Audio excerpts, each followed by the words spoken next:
How's it going, everyone? As always, my name is Jimmy Champagne. This is Deck Ready, my channel all about Steam hardware. And in today's video, we've got 3 topics to cover, starting out with the fact that Valve is taking the fight to the scalpers. They've got a reservation in place for the next wave of Steam controllers, so here's what you got to know. After that, let's talk about the latest SteamOS update that's very controller focused. And speaking of that, my friend Felix updated DeckFilter, so I figured I'd throw that update in there as well. And finally, this is going to be news from everyone, but the Steam controller will influence the Steam Deck 2, according to Valve.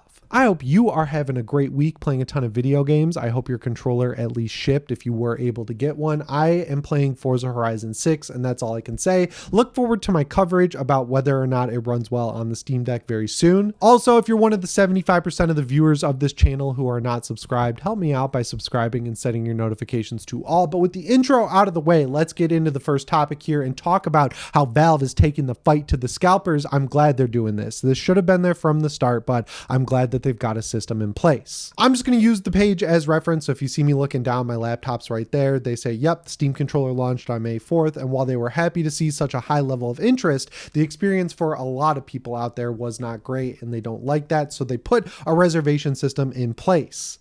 This starts at May 8th at 10 a.m. Pacific. So if you're one of the people who showed up after 10 o'clock and were surprised you couldn't get a controller, be there at 10 o'clock, 1 p.m. Eastern Standard Time. That's the first step here, other than making sure you have money in your wallet, of course, to purchase the controller. Like, be there on time. With any tech product, whether it's a Switch 2, a PS5, a Steam Deck, a Steam Machine, a Steam controller, just be there when pre-orders go up. This happened with the PS5, where I logged into Amazon right at the time they went up for pre-order. I did it while a plane was taking off, and it worked out fine. Same thing happened with the Steam controller. Hell, if you can be 10 minutes early, like I was, do it, because they actually posted the Steam controller live 10 minutes early, and that's how I got one so quickly.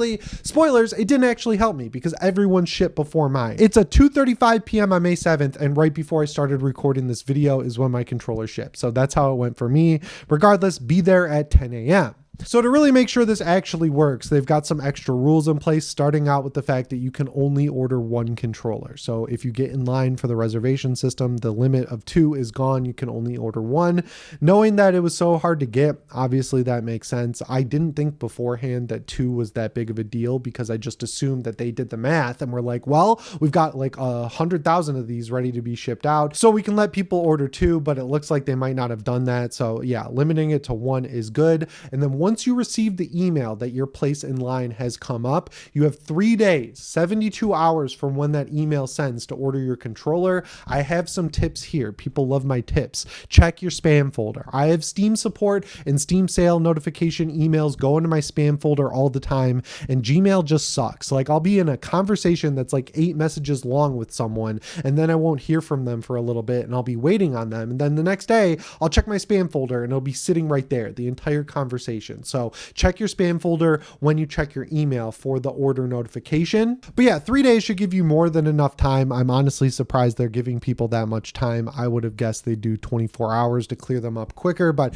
3 days, good amount of time to actually order your controller. And finally, for now, people like me who were able to get one, we are not allowed to reserve a controller. They must have some system in place to see if your account has ordered a controller or 2, and they're limiting you to not be able to order one. I saw some people mad about this.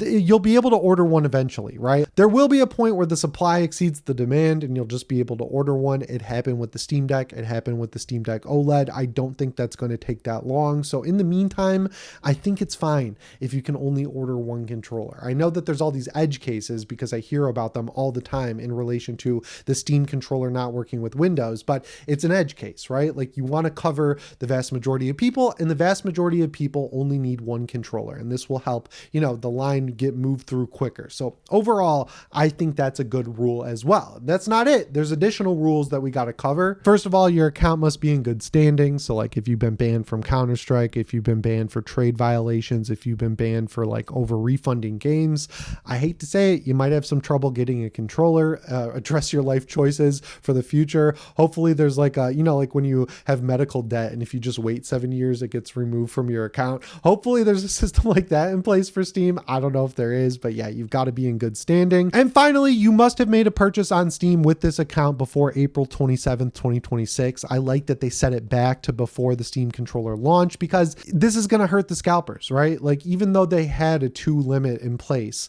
before with the initial launch, I mean, people were figuring out ways around it, ordering multiple, using auto clickers, using Discord bots and X, Y, and Z.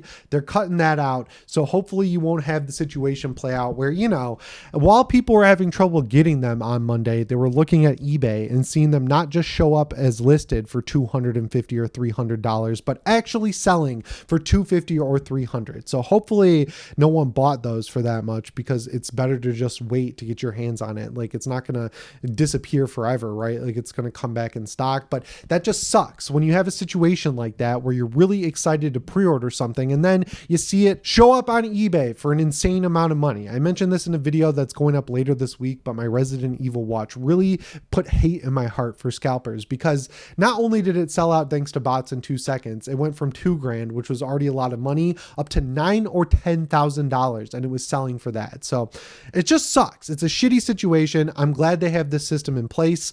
I hope they learn their lesson, guys. I hope the people at Valve, if any are watching this video, know that with the Steam machine, they have to have this reservation system from the jump. Even if it stops me from getting one sooner and being able to do videos on it, because let's be real, I'm probably not getting one of those early if I didn't get a controller, that's fine. It'll help people make sure they get it, and it'll limit it to people who really want it and want to use it. It'll keep the scalpers at least mostly out of the system. I'm sure a few will slip through the cracks, but you got to do something. I'm glad they're doing something now. If we're going off the math people have done with the shipping containers, it's either going to be 20,000 Steam machines or 30,000 Steam frames. I said this in a future video, but 20,000 Steam machines is not enough. 30,000 Steam frames might be slightly more than enough, but who knows? Hopefully they delay the launch enough to where they have a big enough stockpile to make sure that the hardcore fans who want to be there day one, like myself and like you, if you're watching this video, I would guess, are able to get them. And, you know, there's still people who are going to complain who really just like think Valve has it out for them. They don't have it out for you. They're doing their best. They're not the size of Microsoft or Sony, and like, fair is fair, right? They put their money where their mouth is and they put a reservation system in place. So as far as I'm concerned, this situation is done and we can move on from it. And now people will be able to get their controllers, and hopefully things work better for the Steam machine. That's all I'm trying to say. But moving on to the second news story here, let's talk about this Steam Deck update real quick, because it comes along with a lot of fixes and features for the Steam controller. First of all, they fixed a problem with Steam input where if you were using your controller with the puck, like having it plugged in via USB to the puck and then like magneted on, it was having Steam input issues. They fixed that. So if you're playing while you're charging, you shouldn't run into any problems. Additionally, they added a pop-up message for when your controller connects or disconnects. Do you ever have that experience with a system that doesn't have this, where you're playing a game and then the camera just stops and you get like warped back into reality for a second? That happened to me a couple times in Dying Light the Beast with my 8BitDo controller. It would just die and I'd be like, what's happening? Because there was no notification that the controller died. So I'm glad that's there. And another thing they did, which was great, is that when you hold the Steam button now, it brings up a menu that's like shut down system, suspend system, show up hotkeys. The one that it defaulted to before was shut down your system. And I have accidentally shut down my PC while I was playing a game multiple times. So I'm really happy they figured that out and moved it around so that it's probably hotkeys first and then suspend and shut down second and third. I think that's a smart move as well. And that about covers it for the SteamOS updates. Glad they're getting these out right when everyone is getting their hands on the controller. And going along with this, my friend Felix is beta testing a new update for DeckFilter right now that adds in even more filters, and you can try it for free. But as I always say, the app is only $5. And as far as I'm concerned, it's essential for any SteamOS or Steam Deck user. It's just giving you every piece of info about any game you can think of right there at your fingertips. And when you combine it with the Deck Settings app, which is free, you're just a Steam Deck power user or a SteamOS power user at this point, because there's so much SteamOS stuff out there. Regardless, they're both essential apps, but this update is for DeckFilter. The first thing it brings along is being able to filter by ProtonDB ranking. So like gold, silver, bronze, and platinum. If you want to play a platinum game because it has 0 issues, you can filter your library by those or your wish list and see only games that are rated platinum for SteamOS or Steam Deck. You can see controller support, which is essential if you're playing on a TV or, you know, on your Steam Deck. I know you can map the controls with the Steam Deck and Steam controller, but if you just want to get into a game with a limited amount of time at the end of a workday, you don't want to screw with that. So if you want to limit your filter to games that only have controller support, you can do that now. If you only have a few hours to play and you want a game that you can start and finish in one sitting, you can now filter by playtime because it has how long to beat integration. I know that site's not super accurate, but it should get you close enough. And if you're an achievement hunter, he's made it better for you as well because you can now filter by achievement progress. So any type of gamer you are, anything you want to know, this app will tell you, and it'll make it easier to just jump into a game. Again, this is not sponsored. I just use this app all the time. I talk to Felix a lot. He's a great guy. He does this all by himself. And I think this is the best settings app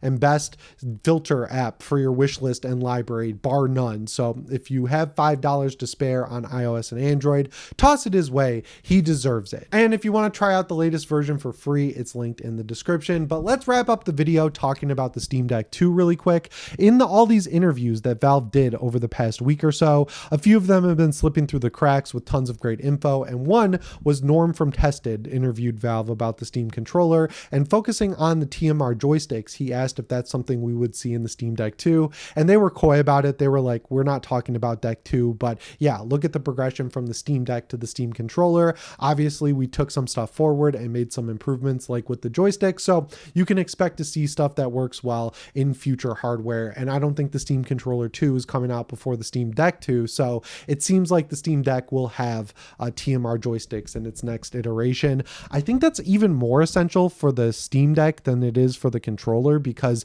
you take your Steam Deck out of your house, you take it on planes, you put it in a case, you throw it in your bag. The sticks get more wear and tear than I think they would on a controller. So I'm glad that they figured out this technology, because I know people were upset that Hall effect sticks weren't on the Steam Deck because they modded them in. That was one of the first like user mods for the Steam Deck that came out alongside it. And I think the reason they didn't do it in the OLED was because they didn't want it to feel like a true Steam Deck 1.5, even though the screen and limited performance bump kind of did make it feel that way. Regardless, I think that's a great feature to launch with Steam controller and take forward to Steam Deck 2. The reason I'm talking about it, honestly, is because no matter what Valve says about, yes, we're working on it, yes, it's in development, yes, it should be out when we have a generational leap with the same battery life, yada, yada, yada, someone's in the comments like saying it's never going to happen. It's going to happen. It's real. They're working on it. There's the reassurance that apparently everyone needs. So that about covers it for the news in this video. If you're new here, I like doing quick updates about stuff I'm doing in my real life at the end. Still working on Blender. I completed my first challenge. I made a low poly Steam controller from scratch while I just wait for mine to ship. And the way I did it was by downloading the CAD files Valve put out for the Steam controller. I took the STL file, I imported it into Blender, and I used it as a 3D reference image so I could just move it around depending on what perspective I was modeling. And I started with a cube and mirror modified it. If you don't know what that means, you cut the cube in half and then apply the mirror modifier, and then it refills it in. And then anything you do to the real side affects the other side. It's great for symmetrical objects like the Steam controller. I think I did a good job. I'm not done with it yet. I got to clean it up and I got to add the bumpers and triggers. Then my challenge after that is to make a quick little animation diorama style for either my X account, Deck_Ready, or maybe an intro here on the channel, but I'm moving quick. My wife calls me the blender to my dog when she's looking for me when they get in bed, because I'm like down the hall from the bedroom. She goes, the blender is coming to bed soon, to my little dog Coco. And I think that's funny, so I figured I'd tell you about it. Anyway, guys, that's all I've got for you in today's video. As always, my name is Jimmy Champagne. I'll see you in the next one. Thanks for watching and shape on.